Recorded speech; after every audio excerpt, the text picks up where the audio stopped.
Good morning, everyone. Good morning. Morning. Welcome. Thank you. Welcome to B4Play for our next production, Burning Mom, by Mieko Ouchi. Oh, I didn't say it right. Ouchi. Thank you. Mieko is obviously one of our guests today. I know there are some people who've never been to B4Play before. Are there? Who hasn't? That's great. So just so you know, we started B4Play 12 or 13 years ago. Gregor has hosted every one of them except one. And we started it to provide insight and information and interesting, interesting tidbits about the upcoming production. And it's turned out to be a really wonderful event. So thank you for attending for the first time, and thank you for coming back, all of you who come so loyally. I'd like to acknowledge that we're on the traditional territories of the Lekwungen-speaking people. And so on behalf of everyone at the Belfry, our sincerest thanks to the Songhees and Kasapsum nations for the privilege of living and creating and gathering on this land that they've cared for millennia. Because B4Play is a collaboration between CBC and the Belfry, CBC replays these interviews throughout the run of the play, which is fantastic. For that reason, I want to emphasize to please make sure that your cell phones and any other noisemaker is turned off. And I'd also like to draw attention to our Upstage magazine, which I'm sure you're all familiar with, but there's an article in this one by John Threlfall, who's here today, about the connection between the Burning Man Festival and Fernwood and the painted telephone poles, which is really interesting that I certainly knew nothing about. So it's worth picking up at the front on your way out as you buy your tickets if you don't already have them. So without any further ado, I'll hand things over to Gregor and our wonderful guests.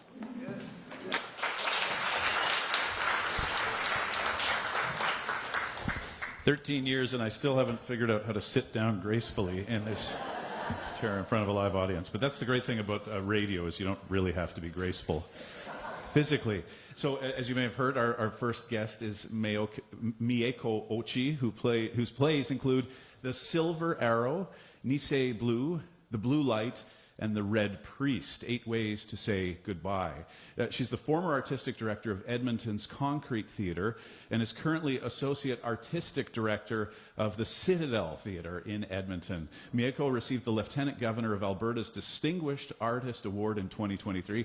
It's great to have her at the Belfry Theatre and B4Play on such a busy weekend, so please give Mieko a warm welcome.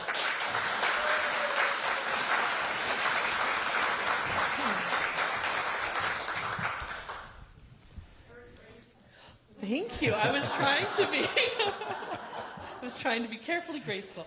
I hope that's close enough. There we go. And now I should just say it's a very busy weekend. So if your phone goes off later and you have to leave, we all understand. You're not just going out to place a bet on the Blue Jays or what have you. That's right. I'll be heading into the theater to set some cues. Yeah. Can you tell us a bit about your own background in the theater, how you became interested, and maybe what's the first play you remember seeing? Oh, wow. My first play. I have a couple of interesting first plays. I grew up in Calgary. And I was a child of 2 visual artists, so art was always a part of my life. And I just really loved the theater in junior high and high school. And I kind of had a wonderful drama teacher who said to me one year after my grade 10 drama, you should really go to this famous drama camp. It's called Arts Trek in Alberta, and it's a sleepover summer drama camp. And I went there, and I got cast as Grusha in Caucasian Chalk Circle by Bertolt Brecht, and I was hooked. So you can say that Brecht hooked me. But I think my 2 favorite plays that I remember kind of sum up my career. One was Jack and the Beanstalk in Dundas, Ontario. I was 3 years old, and I actually do have a memory of it, which is that they had giant gold coins that I was just obsessed with. I don't remember anything else about the play except for these giant golden coins. And then the other play that was really pivotal to me, loving the theater, was I got to see Polygraph by Robert Lepage when it came to Edmonton. And I had just arrived in Edmonton. I was 18 years old and went to this little theater in the basement of the Jubilee Auditorium and saw this transformational play that really changed how I saw theater forever. Yeah. And was it essentially you were on your course from a young age? Did you go and study theater, or how did you pursue it? Yeah, I started off in genetics, actually, Oh, wow. at U of A. And I spent a year breeding about 100,000 fruit flies in my apartment, much to the chagrin of my roommate. But by the end of the year, all my drama teachers, because I'd taken all these fine art options in theater, said, come to the dark side. Come to the theater drama department. So I was there within a year. Was it a big decision? I mean, sometimes these decisions, these quandaries in life are painted as just agonizing, but maybe not. Maybe it was pretty easy for you. It was actually more agonizing for my family, and in particular, my mother. So I remember the night I announced to her that I was leaving genetics, and I was going to start, at that time, a BA honors in drama. And she ran crying from the dining room table, and all I recall was the front door, screen door going, ka-tunk, tunk, tunk, tunk, tunk. And my dad and I were kind of knife and fork in hand looking at each other, and my dad said, well, I think she'll get over it. And so she did. She really has become one of my biggest supporters. But I think she just had dreams of me being a scientist that were kind of dashed in that moment. So. And as the door was going, tunk, tunk, tunk, tunk, was there any second thoughts? Oh, maybe not. Maybe I shouldn't do this. No, I knew. I knew it was my path. Yeah. And you started out as an actor, is that right? I did start off as an actor, and I think that's really common, that people find their way into the theater through acting, because it's the most sort of accessible way in. And you don't really know what all those other jobs are in the theater. You don't know what, like, a lighting technician is, or a dramaturg, or any of those things. So I think very commonly, people start as actors. But very quickly, I really did feel drawn to writing, and I was always a very compulsive writer, even as a young actor. And one of my really well-known acting teachers at theater school said to me, Mieko, you really have to stop this writing thing. He said, you need to be a great actor, you have to be a one-trick pony.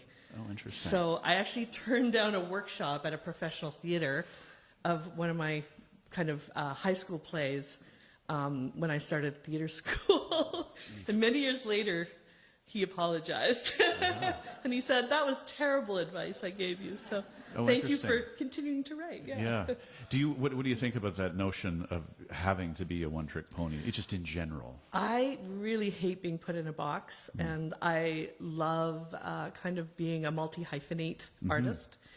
And I think it goes back to that Robert Lepage moment, seeing that play by Robert Lepage, who is an incredible kind of multidisciplinary artist, and went on to make some great films, directs opera, does many different things. And I think those are the kind of artists that I have been drawn to. And I've tried to kind of go, if they can have that kind of career, that's the sort of career I'd like to have too. And maybe it's obvious, but why do you think that's a good approach? I mean, does it just allow for more creativity, that if you're getting a bit, in a rut, you can just move elsewhere, pivot? Yeah, I think at my core, what I've discovered about myself is that I'm a storyteller, and that those stories sometimes just take different forms. And for me, it's about finding the right form for that story. And sometimes it's been a play, sometimes it's been a film. I'm a documentary filmmaker. I've made dramatic films. And I'm working on my first novel, so sometimes it's a novel, yeah. Now, I wonder if you can take us back to The Red Priest. Was that the first play you had produced? Yes, The Red Priest was the first professionally produced play that I wrote. And that was back in 1999. And I had been working primarily in film then as an actor, and I'd started to direct films. And Catalyst Theatre in Edmonton commissioned 12 artists to write a 6-minute piece. And they made us draw a number out of a hat from 1 to 12. I drew number 8. And they gave us this beautiful set to interact with. And they said, write a 6-minute piece interacting with the set and your number.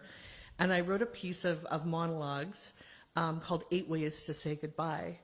And it was a woman in 18th century dress in a formal garden talking about this loveless marriage and ways that she could kind of do herself in socially by humiliating herself and being thrown out of court. And number 9 was a fellow named Ron Jenkins, and he was running a theater in Edmonton called Workshop West Theater. So he watched my number 8 every night as he got ready to be number 9. And at the end of this little run, he said to me, would you like to come and be the playwright in residence at Workshop West Theater? Wow.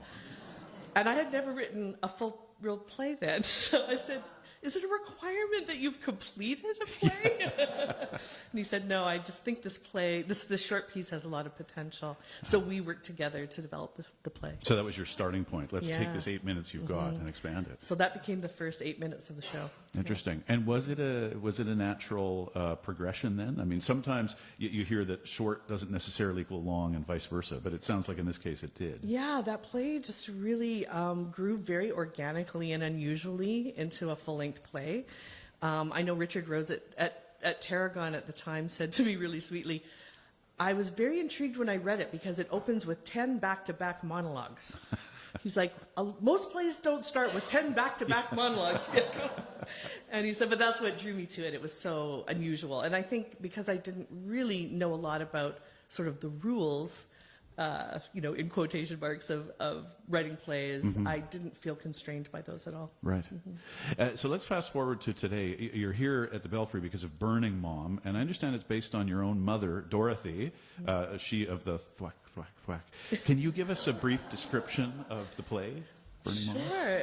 So the play is the real story of my mom's, how do I even say it? My mom's compulsion, this idea that she got to go to the Burning Man Festival in 2011. And it happened a year after my dad's tragic passing from pancreatic cancer, which was very sudden and had really just thrown our family into a state of despair, disarray, a huge mess. And at the end of that very sad year, my mom called us all into the family room, my two brothers and I, and she said, I have something really important to tell you. And we all went, oh no, what now? What's happened? And she said, I want to go to Burning Man.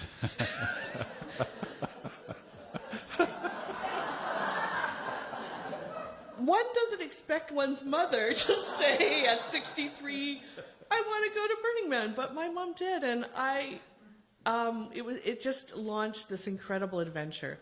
And I think what became evident to me as my mom's daughter was that it was a form of a pilgrimage. She didn't have words for it then. And I've had to find words as a writer for what she was emotionally going through, but it was a form of pilgrimage. I don't want to go too far into her story at the time before coming back to the play, but what did you get a clear sense from her? What specifically about Burning Man was drawing her at that difficult period in life? She couldn't really define it. Yeah. She just had a compulsion to go. Okay. My dad had mentioned once briefly, we should go one day. And that little idea had just kind of nestled into the back of her brain and stayed there. And I think it popped out in a way that was really perfect and apt for her because she was really trying to figure out what is next for me. And I think that event, that group of people, that experience really gave her a spark for what came next. And so the play, I wonder how much it follows exactly what happened to your mom versus your mom's story in real life being an inspiration. I like to say that 98.5% of the play is true. Oh, wow. And the things that I made up are not the things you will imagine I have made up. Interesting. That's a very good teaser, by the way. You just increased my determination to see the play significantly. But was it difficult? I mean, to write about somebody so close to you as your mother. Yeah, it was really, well, I think I wasn't able to write it right away when it happened. It took quite a while for me to decide to write about it. And I think that allowed for my father's passing to kind of land in a place within me that I could write about it. Because it was such a tragic event in our family. But by the time I started writing in 2016, I think we'd all kind of come to a little bit more of a sense of peace about it. And my mom was actually very encouraging to me about sharing her story. So she first told it to a grief support group. And they kind of fell out of their chairs and went, you did what? That was not the kind of stories that we're going around the circle with. When they got to my mom, everything kind of shifted. But people were so compelled by her story, as we all were as her children, that I thought it would be an interesting story to try and share with people. Now, did you involve her in the writing or vetting or editing, or did you just think, no, I've got to get this done and then I'll see what she thinks? Yeah, I think because of my roots in documentary filmmaking, I'm really, I feel a lot of passion around representation and wanting to make sure that people feel really comfortable with how they're represented. Because I've made documentaries about my family and about the Japanese internment and different events, and so I've always wanted to kind of check in. So I talked to my mom every day when I was writing, and often we would get up in the morning and I'd call her and we would chat about a particular event. And then, you know, for half an hour or so and laugh and joke, and I'd hear all the stories, and then I would go away and write that scene that day.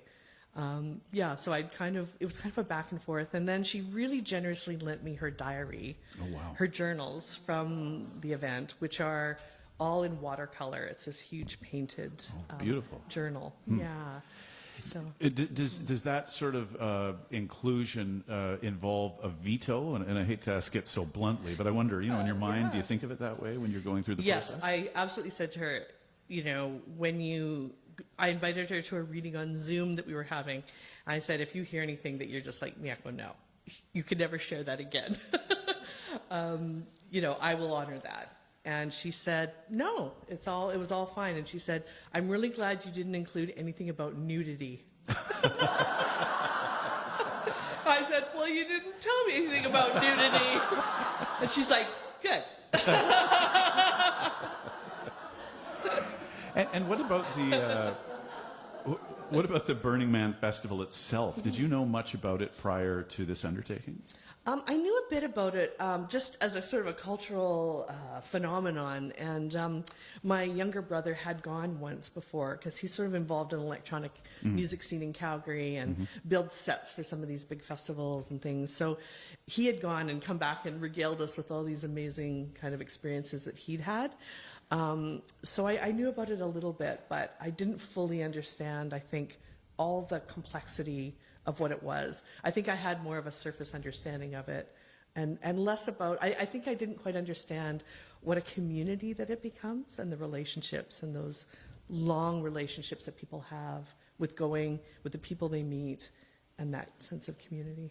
And is that right? You got approval from the Burning Man Festival? I did. I actually sent it into them and asked them to vet it and to give me feedback and to see if they would kind of approve it. And they did, which was really fantastic. It was a really great experience because I didn't want to misrepresent anything. That was not my goal. It was really just to tell my mom's story very truthfully, and the feedback was that it rang very truthful and that it represented it realistically and truthfully, and they were fine with it. Yeah. I mean, what would your mother say was the best thing about her trip to Burning Man?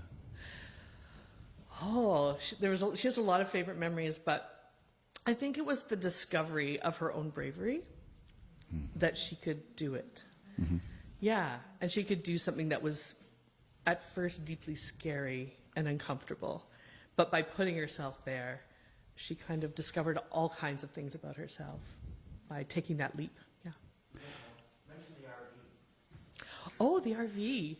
Yes. Well, okay. So the other partner in this road trip was my parents' 26-foot long RV. Thank you for mentioning that, Michael. It's kind of an important part of the show. So right before my father had passed away, tragically, my parents had just bought this brand new pull-behind 26-foot long RV. It was brand new, hadn't been used, and they had all these plans, as my dad was about to retire that year, he passed away, of where they were going to go. And so one of the things that my mom said was sort of a sign for her that it was meant to be was that she had this RV. So part of that day, that fateful day in the family room when she said, I want to go to Burning Man, the second part of her kind of trying to convince us was, well, because I have the RV. So, yes, my mother drove a 26-foot long RV down to Nevada as well. That's part of the bravery story as well, right, Michael? Yeah. And she's continued to spread her wings, so to speak, since Burning Man. Is that fair to say? Yeah, it was really the launch of a whole new stage in my mom's life. So right after she got back from Burning Man, she called me up and she said, I was at the dentist, and they had a poster right above me as he was drilling my tooth, and it was of Machu Picchu. And I went, yes. And she said, I want to go to Machu Picchu. So my mom went to Peru. And then she went on a trip to Laos, Thailand, and Vietnam, and she floated down the Mekong River in a boat. And she went to Kenya, and she went on safari, staying in a treehouse above lions and all sorts of animals. And then she always loves to add this as a final one. She says, I went to PEI. And her and her sister had great adventures. They rented a car and they drove all over the island and went to Green Gables and had a fabulous time. So she kind of equates that with Machu Picchu, and I think that's very charming. Well, it's a long way from Alberta, isn't Right, it? yeah, they're kind of equally exciting, yeah. Well, it sounds like a lovely story, Mieko, and I'm very excited to see the play. Thank you for taking time out of this very busy weekend ahead of opening. Thank you for doing this. Thanks so much. Thanks to all of you for coming. Yeah. Thank you, Mieko.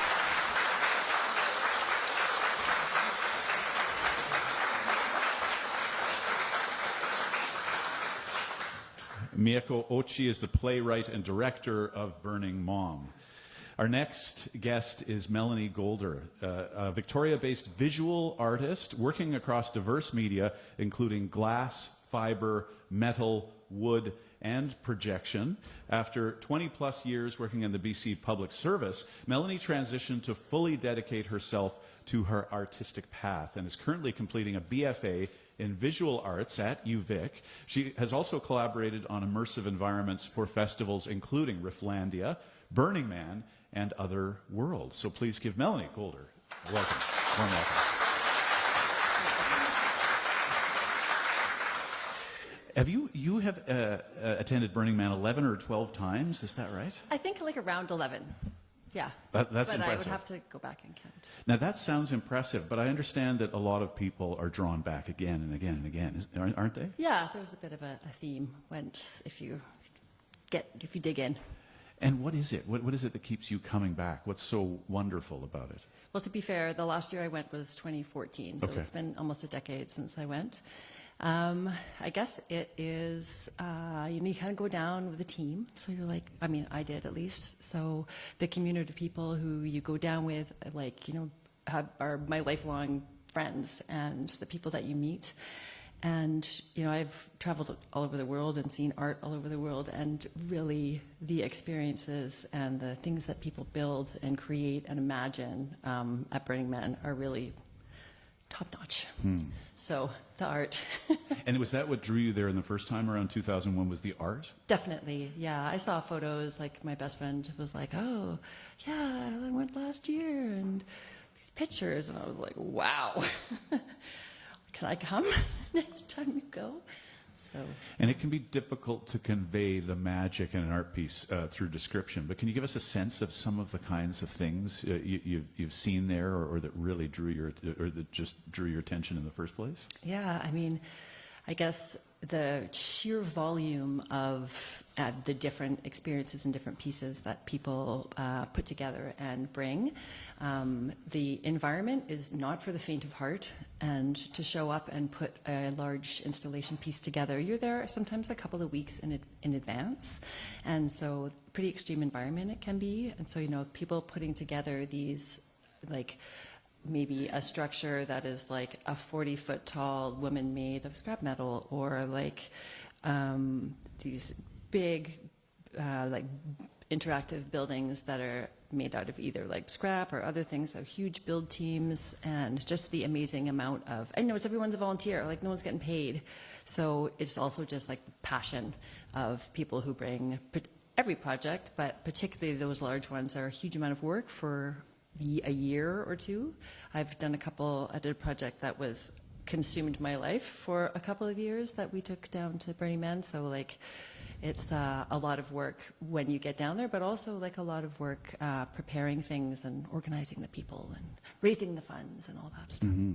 And when you say it's not for the faint of heart, you mean just the physical conditions, beating hot sun, you're really in the desert there, aren't you? Yeah, and it's like real dust storms, and if it rains, everything just grinds to a halt, because the dust turns into this like giant clay things that stick on your shoes, and you can't drive a car or a bicycle.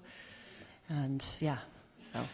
Can you tell us about the first timers ritual? Do you remember that? I feel like that may have been evolved. That's probably evolved since I was a first timer. I feel like it used to be like much naughtier. I think now maybe you're ringing a bell and you're cheering, but yeah, may have been a little naughtier 25 years ago. There's lots of stories about these. I think everyone's experience with the first time ritual is probably a little bit different. Yeah, sure. Yeah. What most surprised you when you got there, though, the first time? I'm curious what it's like to be drawn to an experience like this and then to actually get there and experience it with your own eyes. Yeah, I mean, as I mentioned, the scale.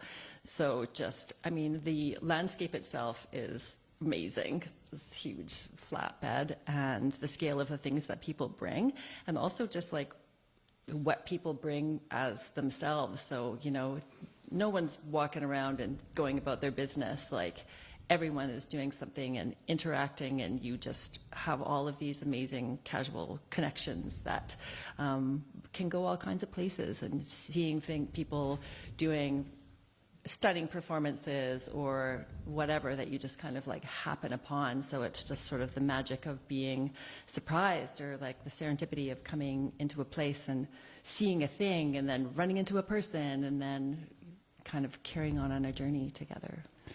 Did going there all of those times, it feels like an obvious question, but I'll ask it, did it affect you significantly as an artist yourself? Oh, absolutely. I mean, like, I've always come from a pretty arty maker kind of family, and we've always liked to build things. My entire family's gone to Burning Man, so both my parents, my brother, and my daughter have all gone to. And so, yeah, it's the... and I guess to understand the scale of things, and that, you know, art is not just, oh, I'm going to paint a painting or, you know, do a figurative sculpture or something like that. It's just it showed me just what the span of things that art can be, and also all the collaboration around it that it takes to bring art to Burning Man. So how, like, the teams and the passion, again, to bring art there. Yeah, I wonder if those of us who have not been there might be surprised to see in the play, or if we were to attend, to get the sense of the strong community that is involved. Is that fair to say that that's an integral part of Burning Man? For sure, yeah. And I mean, there's a really big local community here on Vancouver Island. There's an event, like lots of events that happen, but certainly, like, our kind of crew does some events and creates spaces and builds things, and for both like our kind of event, and then also just kind of off season, there's a big kind of fundraising thing that happens, so you can like build more, better things next year. And yeah, and that's lots of those people in that community I've known for 25 years. For like the first time I went to Burning Man, I camped with them or whatever, and then, you know, people kind of roll through, and yeah, so I've met lots of amazing people who are creative and passionate and awesome. What was it like to take your daughter there? Yeah, well, she's come twice, so she went. Kids are free; they're under 12, so. I took her when she was 11, and my partner at the time also had a kid who was 11, and so they had a kind of a team, and that was the year that my dad also went. I'm with my brother and his wife, my dad and my dad's best friend, who are also, they're both architects, so, and our whole regular group. So they were within like a camp and a community of people who they knew and who were like, oh yeah, there they are running around, scooters and whatever. And it was great. It was a year that I did a lot of stuff during the day, because that's when kids are awake. Mm-hmm. Just, it was seeing it all over again through like a kid's eyes. It's all like, yeah, we'll stop for the giant teeter-totter, or like whatever the case may be. So yeah, I got to see the whole thing through like a kid's eyes again, which was pretty awesome. And you haven't been for about a decade? About or a decade, years? yeah, 2014. Is there any part of you at the time of year when it comes time to start planning travel that feels the old itch? Do you feel like going again, or is that like maybe I'll go again? I'm pretty involved in our local community, and we do a fair bit of stuff here, and it's pretty nice to drive for like an hour and a half and go to our event and not be like 20 hours in a cramped RV and you're all dirty with like 8 other sweaty people. So it's like, there's that part. It's like getting older and like more interested in my own comfort and proximity to like running water. But I wouldn't rule it out. Yeah, the older you get, the more staying clean seems to matter, in my experience. Not Totally. speaking for others, Although both but, my parents went when they were like in their mid-50s. Oh, good for them. Like, Yeah. yeah. But on the other hand, there are other creative endeavors. You mentioned, working with writing events here, and Rifflandia is very creative and a great event. Do you think? I mean, are any of these things like parts of Rifflandia? Are they kind of a knock-on effect of Burning Man? Does it have a sort of an influence far and wide, just in culture and artistic culture in general? I mean, I think that lots of artists who do things for burner events are often either participants or contributing artists. I know certainly I had a small installation in the West Shore Light Up the Hills a few weeks ago, and there was a lot of familiar faces doing cool light and sound installation work out there. So I was like, oh, okay, you did that thing someplace. So there are people who are doing like that kind of work who, pop up in different places and are, I've connected to the art scene and stuff. And how would you describe, finally, the local art scene? I mean, in terms of its health and its vibrancy and so on, what's your assessment of it for people who aren't that deeply involved? Yeah, I mean, like the art scene that I'm kind of involved in is kind of specific because I decided to go back to school and do a visual arts degree, which I've always wanted to do, but was never really the right time. It's a little late to the game, but better late than never. And also the sort of art scene is like it's really around the kind of Burning Man who's really doesn't do a lot of stuff around paid, like it's really volunteer based. So I think people do have a life where they're getting compensated for something in like a real world, and then these are their passion projects. So yeah, I can't speak to like overall funding in the arts or anything like that, but there's certainly lots of passionate, smart people with lots of really good ideas in Victoria that I have the pleasure of knowing and sometimes collaborating with. Well, Melanie, great to have you here with us at B4Play. So good to have the first-hand experience. Thank you for joining us this morning. Thank you.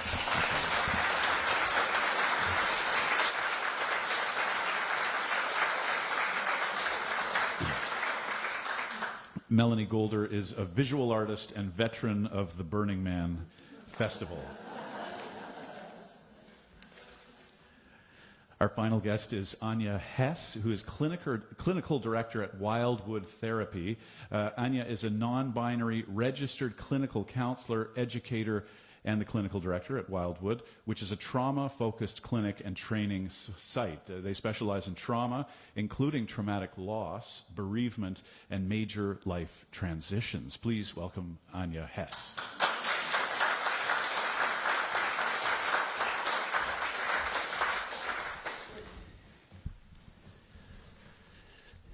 Perfect.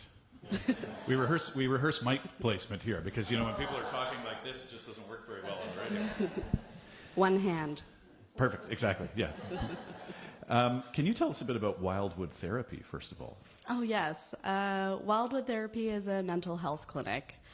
And so I work on a team of clinicians. We're all counselors who specialize in supporting folks to recover from trauma, including complex trauma, traumatic grief, such as the loss of a spouse or a loved one.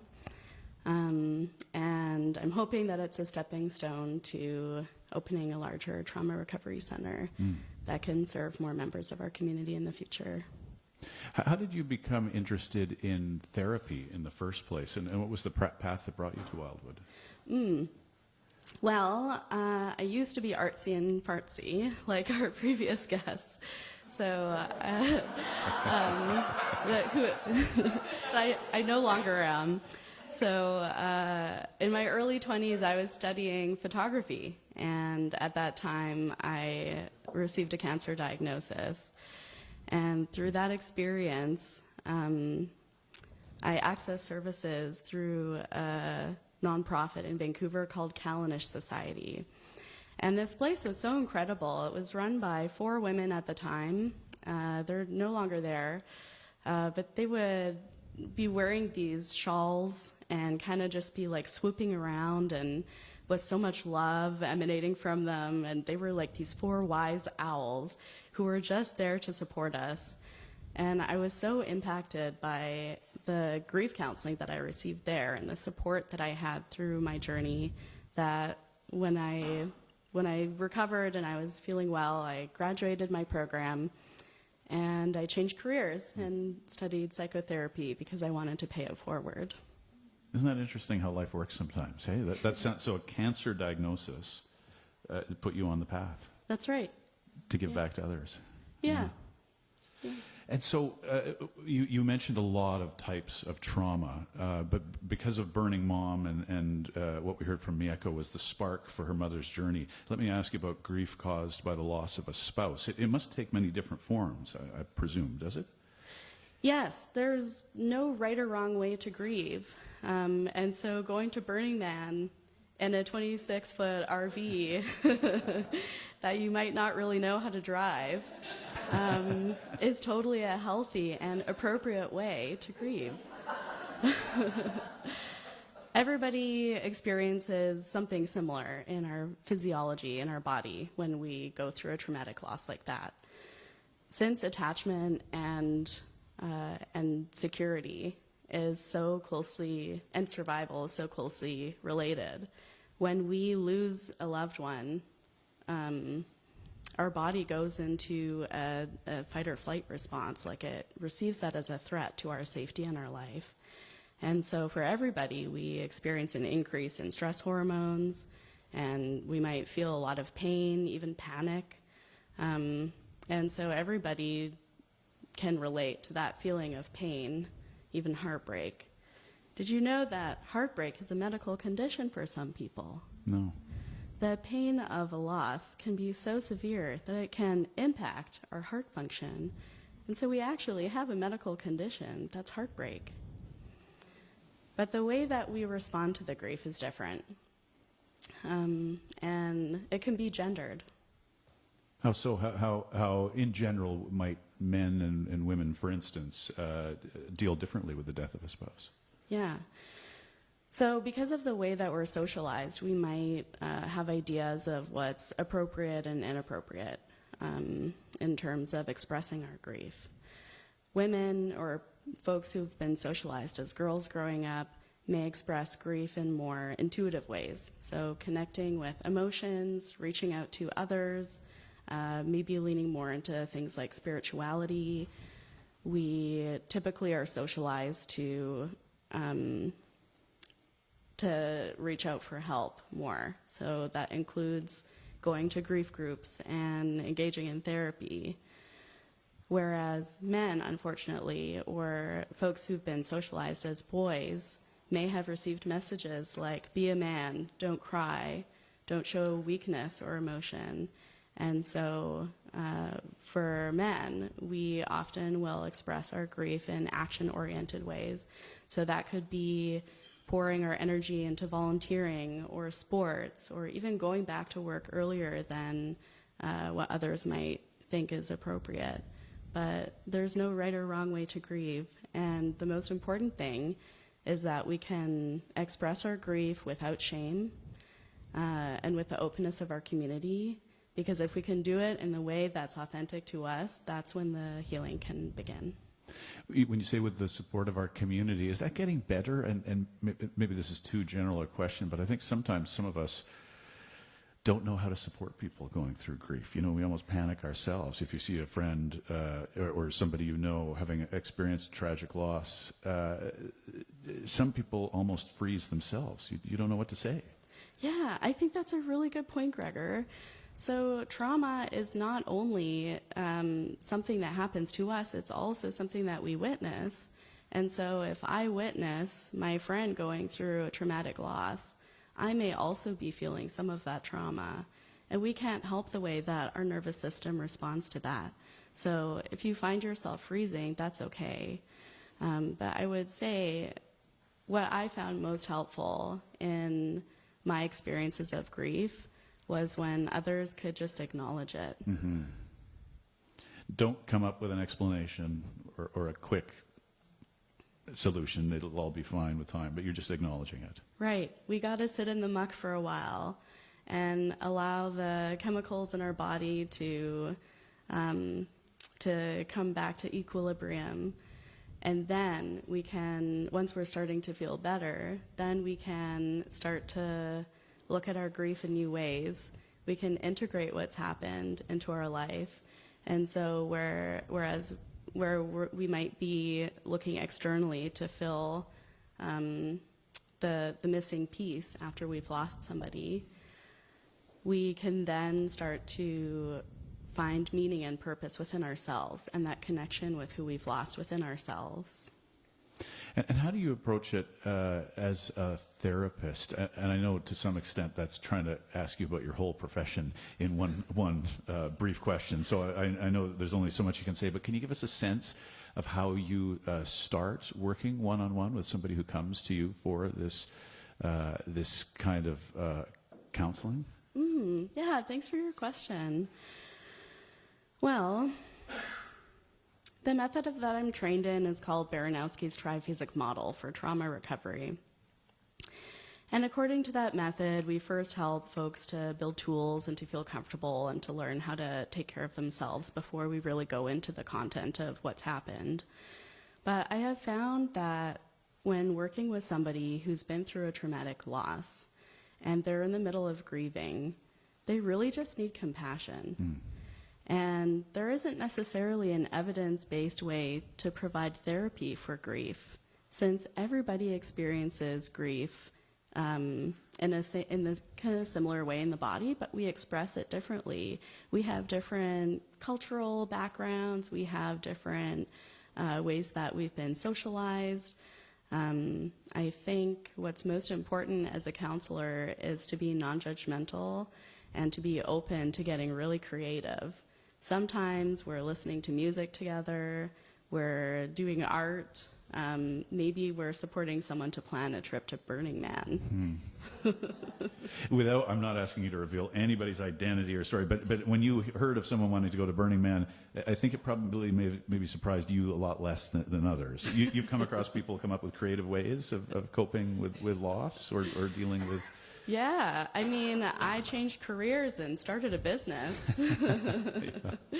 There are lots of different ways that I've seen folks make meaning of their experience.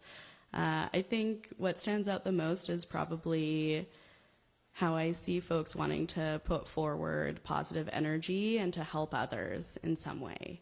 So I often notice that folks kind of coming out of the other side of the physical aspect of grieving are volunteering and engaging more in their community. I appreciate your earlier point that everybody is different. People grieve in different ways, and to be frank, people die in different ways. I wonder if the recent legalization and formalization of MAID, medical assistance in dying, has changed things significantly in your practice. Yeah, that's a really important question, and I appreciate you asking that. I don't have professional experience with MAID. I imagine that a lot of similar experiences are happening. When we learn that somebody is going to die, that is when the trauma begins. So we can't actually prepare for trauma, like specific traumatic events. But you know, as someone who's lost loved ones, I can relate to the feeling of not wanting to lose them. That sense of loss is already happening in our physiology, and we're already feeling pain. And so I imagine that there are a lot of difficult relational dynamics that could come up in families and loved ones. That's really interesting, the question about anticipation. I mean, you know, should we prepare ourselves, you know, for dealing with this kind of loss in life, do you think? Yes, I think there is one really easy way to prepare for trauma. It happens to all of us. It's a part of being alive. Every life must begin and every life must end. And we can see in the research, and you don't need to be a researcher to know this, that when we're isolated and going through trauma or grief, we are vulnerable to not recovering or to becoming ill. And so the best thing that we can do is to connect with our community, to build friendships, to maintain friendships, to build connections. And that way we won't be isolated or lonely when we're going through a hard time. I don't want to be glib, but community really can be the cure, I guess. Yes. But before we wrap up, I want to ask you if people can access free support for grief and bereavement. Any thoughts on how to do that? Because, of course, not everybody, many people listening will be able to. They'll have the means and so on and the connections. But for people who just feel they don't know where to start and perhaps they don't think they can afford it, any final thoughts? Yeah, thank you for your question. I believe that mental health support should be free. And unfortunately, at my clinic, we have to charge a lot of the clients who we serve.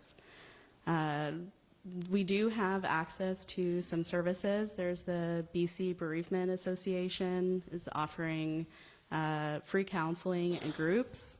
And then we also have groups through Island Health and different health authorities.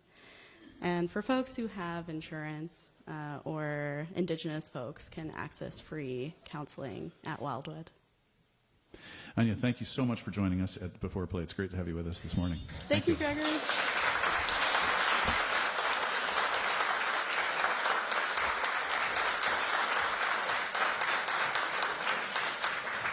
Anya Hess is the clinical director at Wildwood Therapy. Well, thank you so much for coming, everybody. If you haven't got tickets, the box office is open. Also, pick up the magazine to read John Threlfall's piece on the Burning Man Victoria connection. Thanks for coming, and maybe we'll see you in the new year for the next B4Play.